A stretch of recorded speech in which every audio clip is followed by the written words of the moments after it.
Good evening, guys. Is the audio video very clear? Do let me know if the audio video is clear. Can you please let me know if the audio video is clear? Today we have this IPM VA Practice 2. Yesterday we had VA Practice 1. Today we will have VA Practice 2. Let us all do this, ladies and gentlemen. Okay, good afternoon, Sir. Okay, great, wonderful. So, we'll do a few questions related to VA. We will not do reading comprehension. We will not do reading comprehension because that is something I suppose you people must be practicing quite well at your home. And we'll do a few VA questions, not a lot of questions, but a few VA questions so that you have regular practice over it. Okay. So let's start with yes, question number 16. Question number 16 is a paradigmal question, right? I give you people 1 minute just to just solve this question for a minute, and then possibly we'll start discussing it, right? So take a minute to solve this question, ladies and gentlemen, and then we shall discuss as to what should be the right answer. Yeah, let's do it. 1 minute to solve this question. 1 minute to solve this question. Write in the answers, punch in the answer.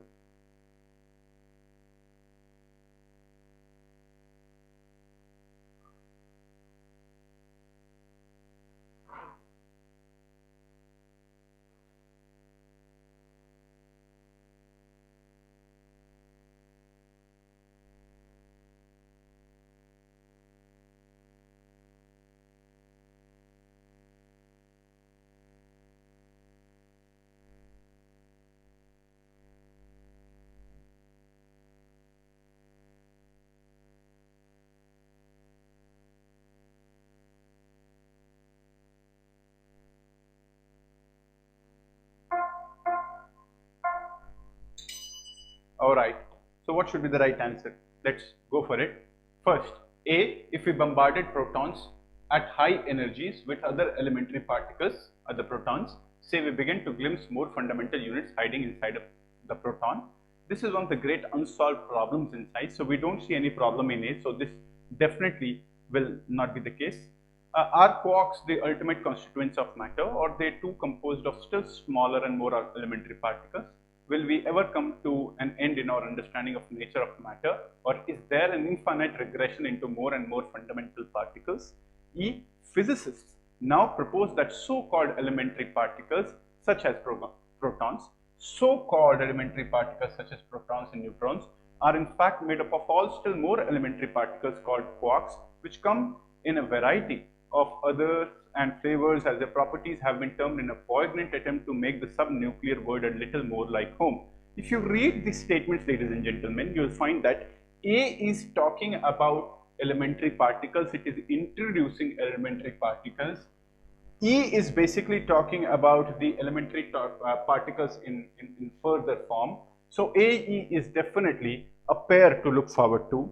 Now the option, now the next thing is, after we have made a pair of A and E, what should be the next one? If you see E1, if you see E, there is something which is known as quarks. So quarks is being introduced here. So what will come after this? I'm sure C will come, because this again is elaborating on quarks. So A is C, and then D and B. D and B, why? Because this is one of the greatest unsolved problems in science, and D is talking about the problem, right? Will we ever come to an end to our understanding of nature? So this is a question to which B is answering. So AEC DB is the perfect way to go about it, right? I think this is very clear, right? It's not BD, it's a DB. Okay, it's not BD, it's DB Sajal, right? Right. So this is how we go for. So this was a brilliant question, a beautiful question, and you should have definitely, if you solve this kind of question, definitely you'll have an upper edge when it comes down to any level of questions in IPM Indore. I'm sure IPM Indore will not give you questions of this level, because this level questions belong to CAT level, right? But if you're comfortable with these kind of questions, I'm sure you will have a very good hand in IPM Indore examination as well. Okay. let us go to question number 17, ladies and gentlemen. Yes, question number 17. I'll give you 2 minutes to solve this question, or maybe 1 minute to solve this question, not 2 minutes, right? Let's give it 1 minute. All right. Let's start this question fast. 1 minute to solve this question. Give me the right answer there, guys. Give me the right answer there.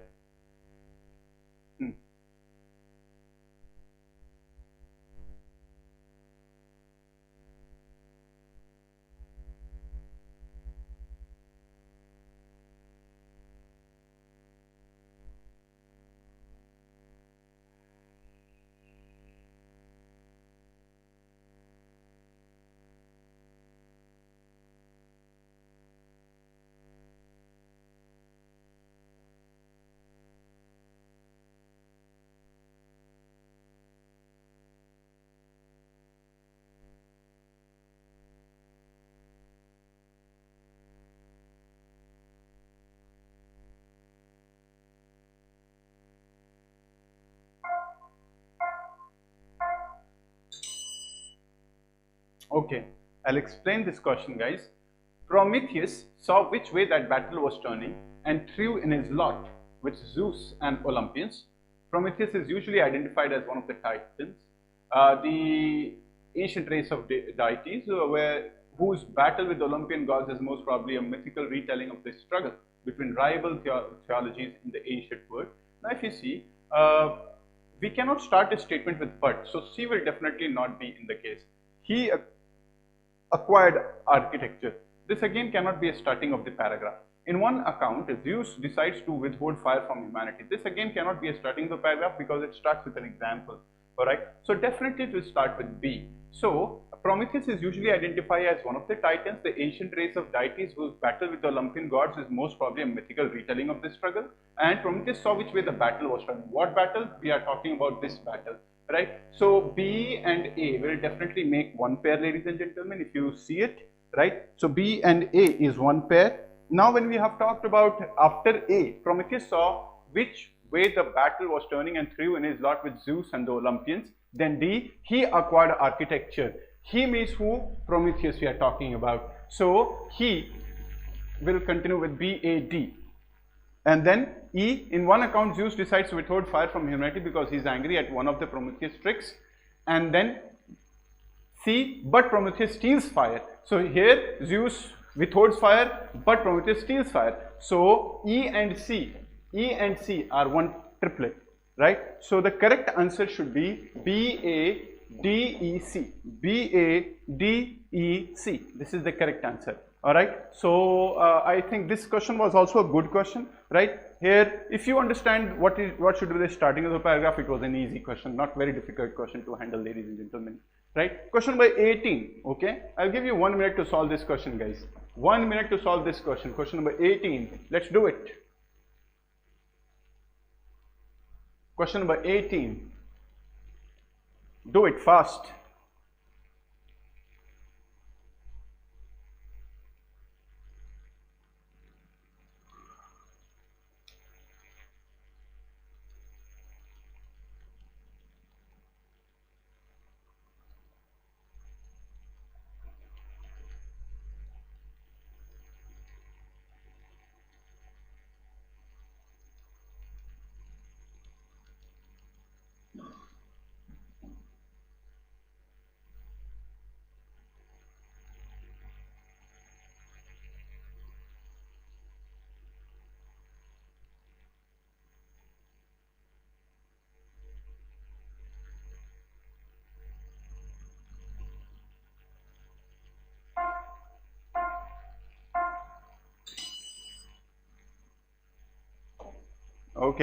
Okay. Yes. How will we get to the right answer? Let's talk about it. Let us all read the question first, right? Let us all read the question. There are just two problems with this advice. We cannot start a statement with this particular line. And the other is that, first of all, we need to have one, right? First of all, there are just two problems with this. That means we have two problems, A and the other. That means one. One is the demonstrative word pundits and the other is this. So D and B are paired together. So this is talking about 2, this is talking about 1, this is talking about the other. So A, D and B. A, D and B are definitely one triplet, right? Now, before this, what we can do? Pity the passive voice. No feature of the grammar of English has such a bad reputation, right? Style guides as well as users books warn writers of the passive, and automated grammar checkers often suggest that passive clauses will be redrafted. There are just two problems with this advice. Two problems means what? Advice means what? Suggestion we are talking about. So E and C will be one pair. A, D, B is one triplet. So the correct way to write this statement will be E, C, A, D, B. E, C, A, D, B. Ladies and gentlemen, did you all understand it? Did you all understand it? E, C is one case, and then A, D, B is another triplet. So E, C, A, D, B is the triplet in which we'll keep the answer. Guys, is it all clear with you? Why not CE? Why not CE? Why not CE? Let's see it. Bharti, why not CE? Pity the passive voice. No feature of the grammar of English has such a bad reputation. Style guides as well as usage book warn writers of the passive voice and automative. So first of all, you will show some pity, and then you are telling why you will show this pity. You can't just say that why you are showing pity. So this is something which starts the paragraph. EC is something which starts the paragraph. Then ADB, right? A talks about two. This talks about the one. This one talks about the other. So EC, ADB. That is how it goes. Correct? Bharti? Agreed?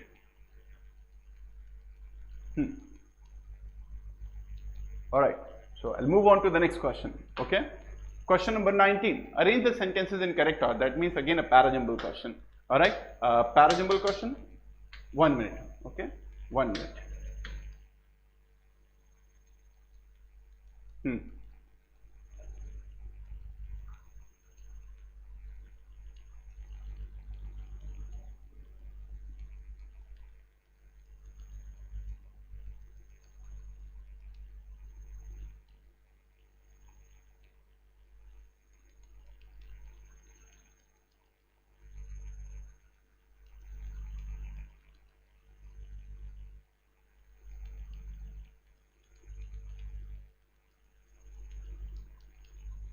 Find the subject.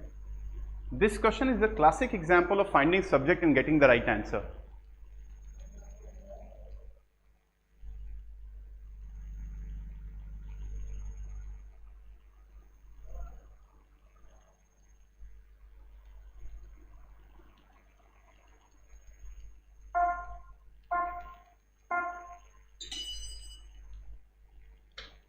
Okay.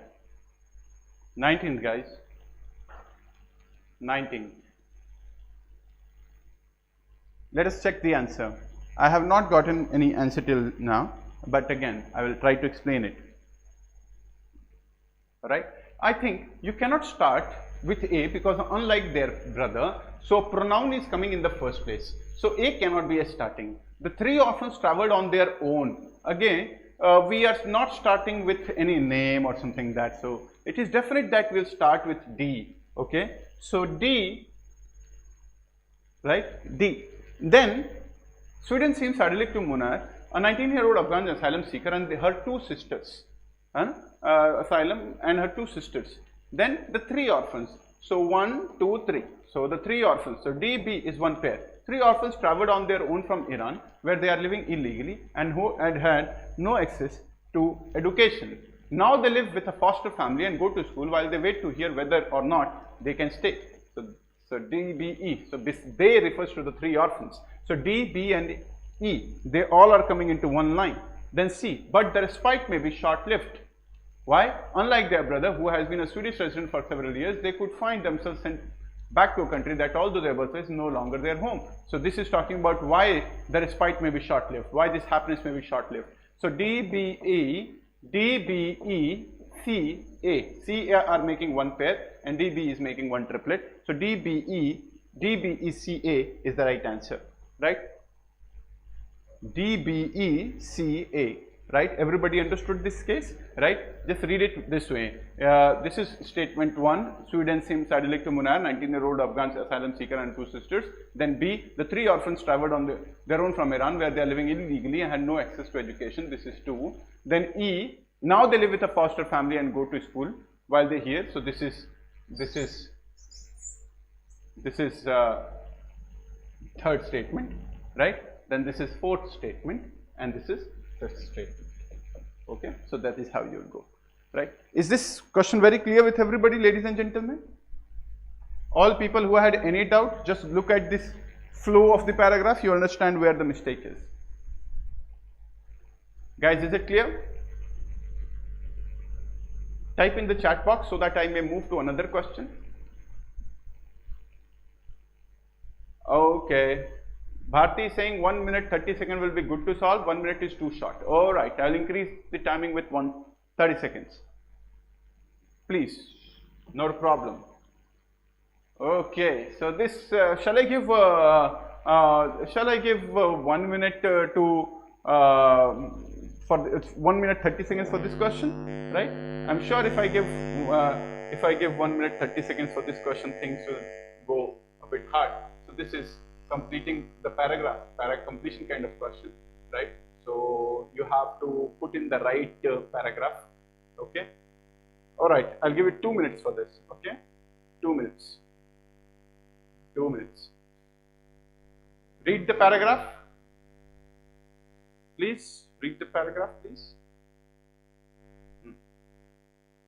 Read the paragraph, find which one will follow.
Time up, guys.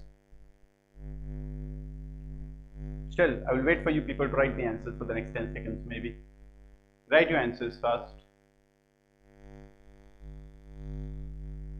Write your answers pretty quick.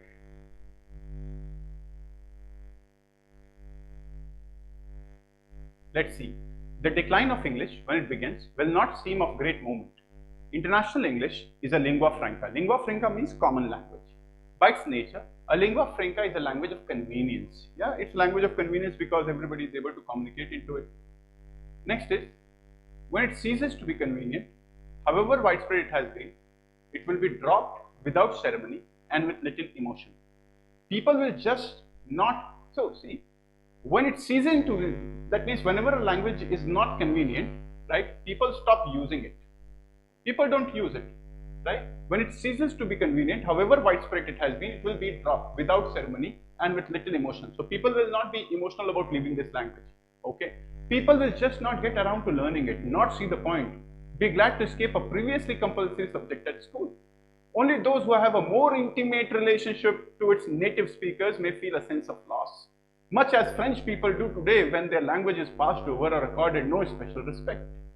And those who are conscious of having made a serious investment to learn the language, having misread the signs of change afoot in global communication, may also feel cheated, even disappointed, when others seem to be excused from having to know it. So it says that when a language, even if the language is very well known, and if the significance of the use of the language decreases in market, people stop learning it, right? And if you have a very intimate relationship to that language, you tend to learn it, right? And then when others don't know about that language, you feel cheated, right? You feel that, okay, I put so much of work into this learning into this language and nobody respects it, right? Same way as the French feel today, right? Now after this, what we will take, but the rest of the world will be glad to drop a language that no longer suits their needs, right?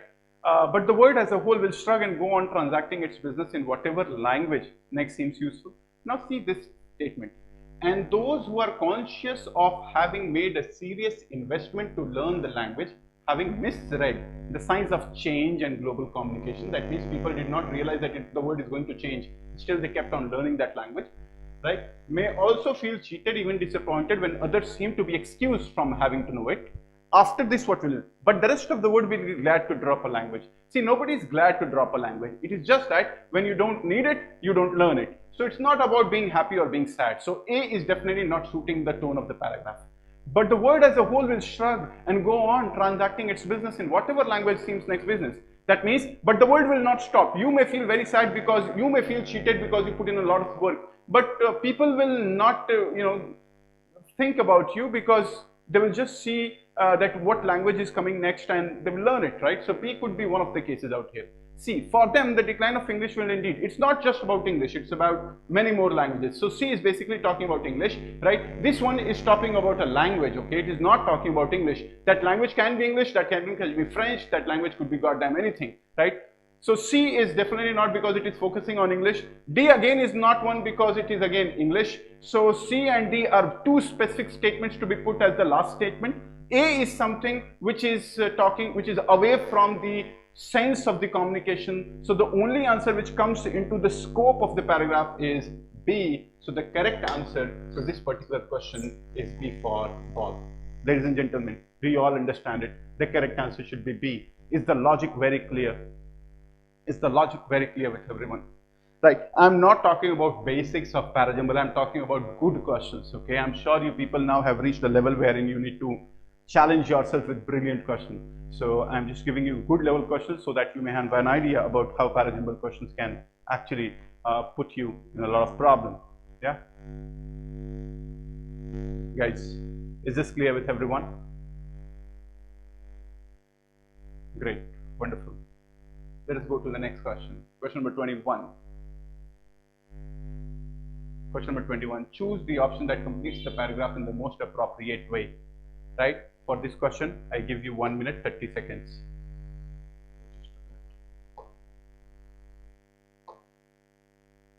Timing. 1 minute 30 seconds. 1 minute 30 seconds, guys. Fast.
Okay, great, wonderful. Let's go to the question now.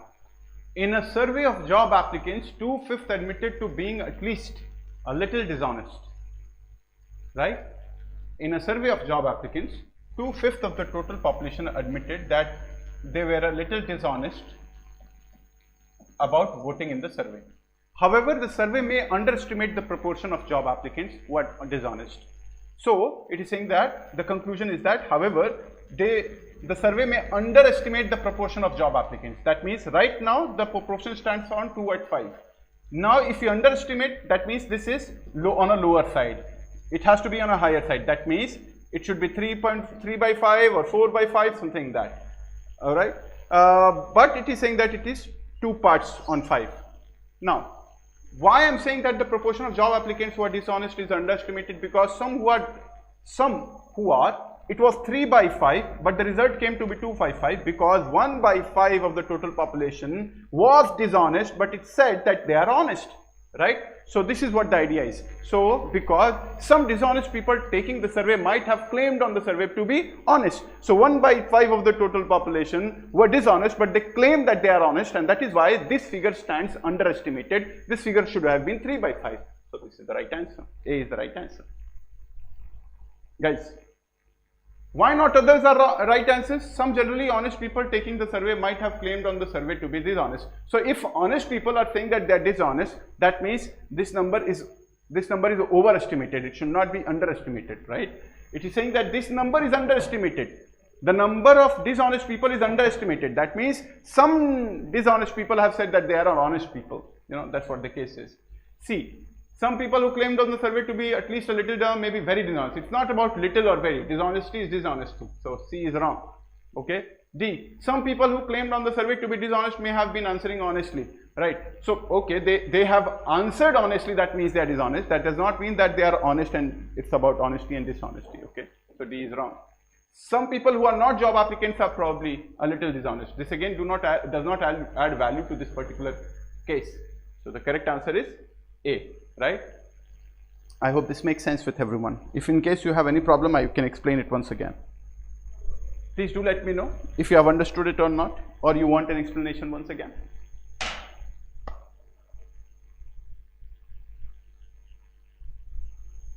Just let me know if you need an explanation once again. Everybody has understood it or not. In case you have not understood, would you like to go for an explanation again? Understood. Okay, wonderful.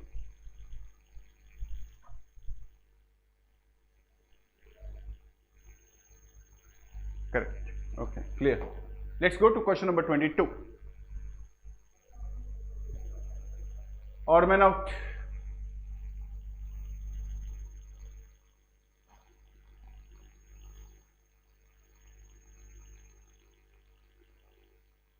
Odd man out. Select the sentence that is contextually or logically incorrect. So odd man out. Which statement should not be in the case? Come on guys. Which statement should not be in the case? I'll give you 1 minute and 30 seconds to solve this question. Odd man out. Which one is odd one out? Which one is odd one out?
Alright guys, scientists and philosophers of science have never been able to agree on a demarcation criteria that precisely distinguishes science from non-science. If you are talking about science, you are talking about data. If you are not talking about data, you are not talking about science. Most of all, science deals with observations. Even if we cannot precisely distinguish science from non-science, we can establish several facts about the scientific process. Let's see this. This is talking about the definition of science. This again is talking about what is science. This is talking about it is difficult to understand the difference between science and non-science. But this one is saying that we don't have a clear demarcation between science and non-science. So this again is presenting a very different idea. So B, C and D is talking about, B and C are talking about science. D is talking about it is difficult to distinguish between science and non-science. But this is saying that it is impossible, or people have not been able to distinguish clearly between science and non-science. Now this is again a very strong statement as per the paragraph. Hence A is the odd man out. Hence A is the odd man out. Again I tell you guys, B and C, again B and C are talking about the definitions of science. D is talking about the hairline difference between science and non-science. A becomes a very strong statement by stating that this definitely is not the right one because this definitely is science. Nobody can differentiate between science and non-science, and that's a problem, right? People have already differentiated between science and non-science. This is what D talks about, right? A blatantly states that no, it is impossible to find out, or still they have not been able to find out. So that's a problem. It's a very strong statement. Guys, clear? Guys, clear? Guys, is it clear?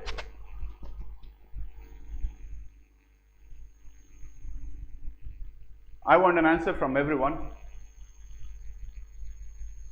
Why not B? Why not B? If you're talking about science, you're talking about data. If you're not talking about data, you're not talking about science. So this is definitely a part of this statement, because if we arrange this statement right, we are talking about what is science and the relationship between science and data. So basically in B, we are defining the definition of science, right? So that is the integral part of what this paragraph carries. Okay, that's why B cannot be the right answer. A is the right answer because carries a very strong statement. Okay, okay.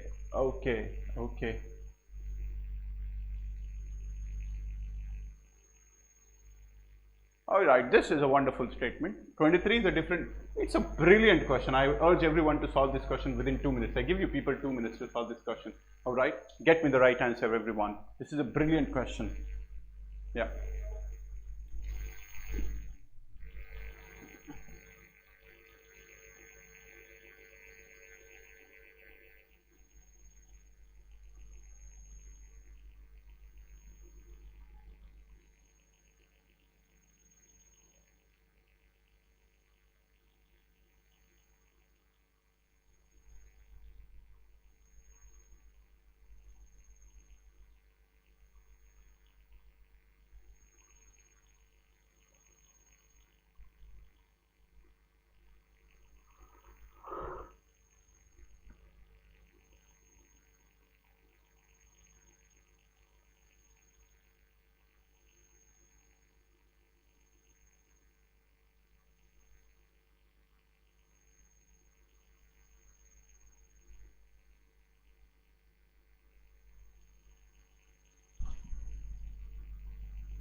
Okay, great, wonderful.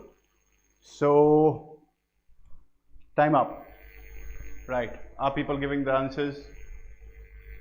I want answers from everyone. Please type in the right answers, guys.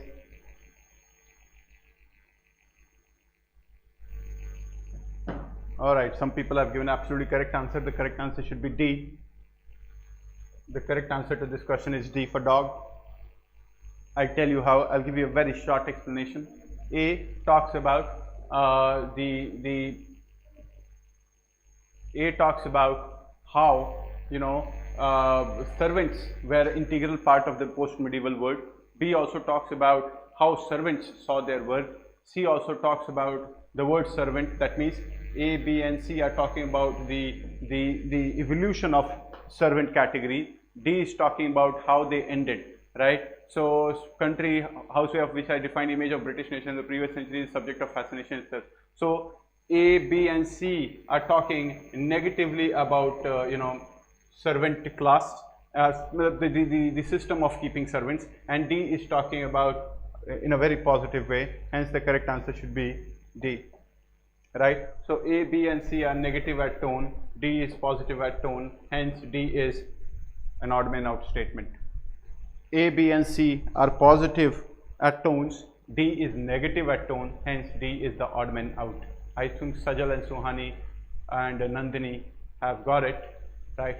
Rest, all of you might not have gone through this thing, right? So, in odd man out questions, when we solve an odd man out question, we always keep in mind that if three statements are positive, one is negative, or maybe three are negative, one is positive, you always find it, keep it an odd man out thing. So A, B, C are talking negative about the servant system, and D is saying that it carries a lot of fascination, so that's a positive thing. Hence, that would be an odd man out. Did everybody understand the mistake, if at all you have committed? Bharti says, okay, sir. All right, good. Good that you people are learning something. Others, did you all understand the mistake? Did you all understand the mistake, guys? Please let me know.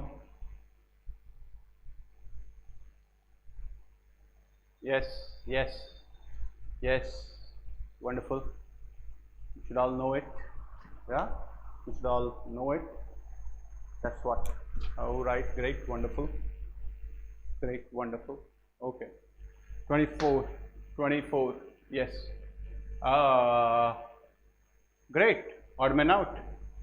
Odd man out type question, great. 2 minutes, solve it. 24.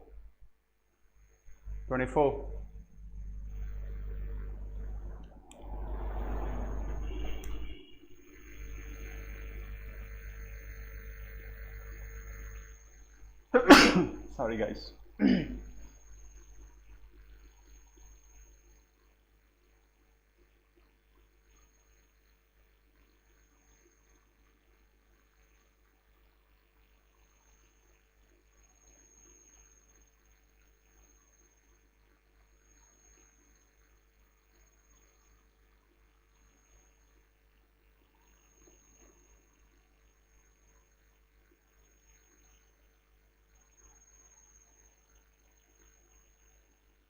Good. Bharti has given an answer. Good. I want answers from everyone. Good, good, good. Very good. Nice. Easy question, not at all difficult question to handle.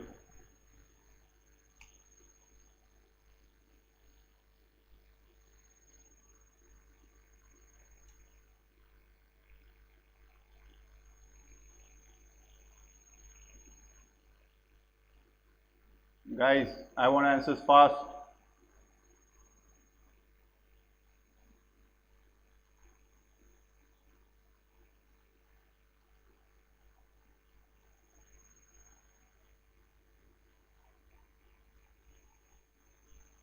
All right, so that's quite an easy explanation to the question.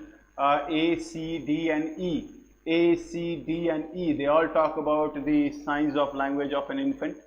B talks about the difference between verbal and non-verbal. So that's not we are concerned about. Hence the correct answer. All right. Hence the correct answer should be B for ball. And almost everybody has given the answer B for ball. which I'm very happy about. I don't think I need to give you better explanations. You all know the explanations, right? I'll repeat it once more. A, C, D, and E, they all talk about the signs of children's language, whereas B talks about the difference between verbal and non-verbal. Hence, B is the right answer. Guys, do you all understand it? Good. Let's move to the next question. Question number 25. Let's do it.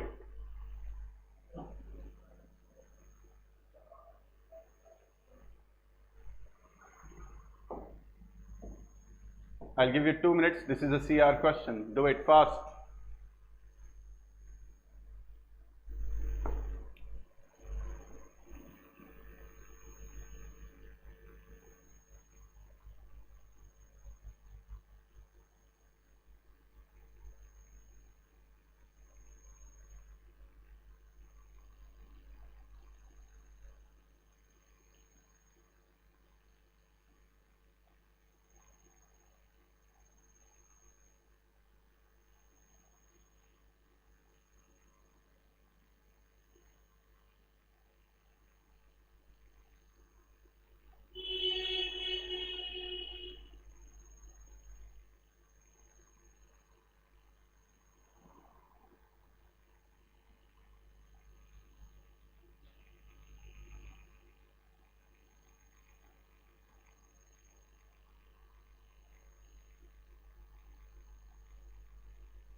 Alright guys, wonderful.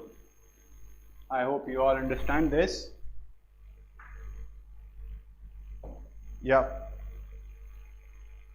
The correct answer to this question should be B for ball. Why B for ball? Let's go through the question first.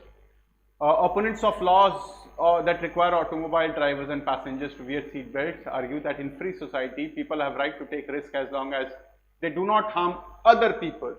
As a result of taking the risk, they conclude that it should be each person's decision whether or not to wear a seat belt. That means it says that if you are driving a car and you wear a seat belt or not, it depends on your choice, because if you are wearing a seat belt, others are not being harmed, right? So if we have to hurt this, what we will say? That in case you are not wearing a seat belt and you meet with an accident and only you die, then too, people who are wearing seat belts, they are paying insurance rates to cover your cost. So if you had not died, the insurance cost of others would have been lower, because insurance companies take 1 rupee from 100 people who are wearing seat belts to pay 100 rupees to one guy who died in a road accident because of not wearing a seat belt.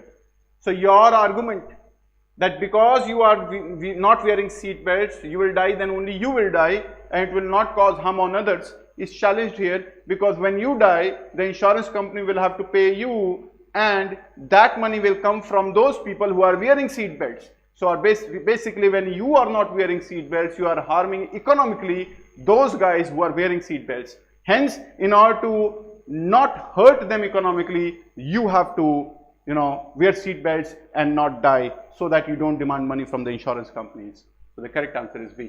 I hope this logic is very clear with everyone. The logic is very clear, guys. Very, very thorough explanation. Clear? Clear? Oh, what happened?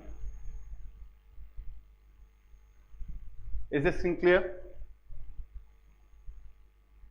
Or something is happening. Anyways, yeah. Clear? Brilliant.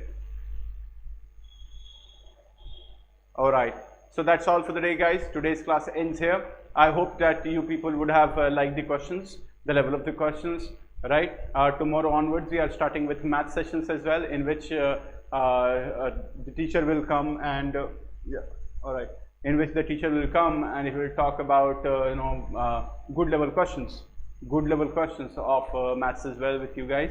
I request you people to take those sessions, yeah, and keep on improving yourself. Right, improve the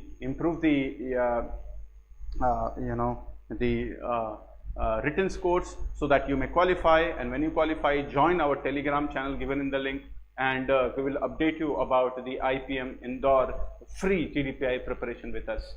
Okay, how can prepare for IPM 21? Sumit Singh. Sumit is asking, how do you suggest I should prepare for IPM 21? The first thing you need to do is subscribe our channel and hit the bell icon. Right, hit the bell icon first of all, so that you may keep on getting regular updates. Second, you should do is join our Telegram channel. Third, you should do is you should ensure that you have a very good idea about maths and English. Reading is something you should be doing 1 hour every day. Reading, maybe you can read a book or you may read a newspaper, and you should be taking well care of arithmetic from your 10th class books, 9th and 10th arithmetic, that is percentage profit loss, simple interest, compound interest, average mixture ligation, time speed distance. So you chart out the topics first, and then every topic you read from YouTube or join our classes. We will keep on giving you free classes, and you keep solving past year questions, keep solving CAT past year questions. I'm sure you will have a wonderful preparation ahead. Okay, that's how it goes, Sumit. Alright, you can also join our paid program, right? You can call on the number mentioned on the website. You can call, it is also given in the description box. We will help you prepare yourself for IPM 21. Okay, that's all. Bye, take care. God bless you. May you have a wonderful day ahead. Take care. Thank you.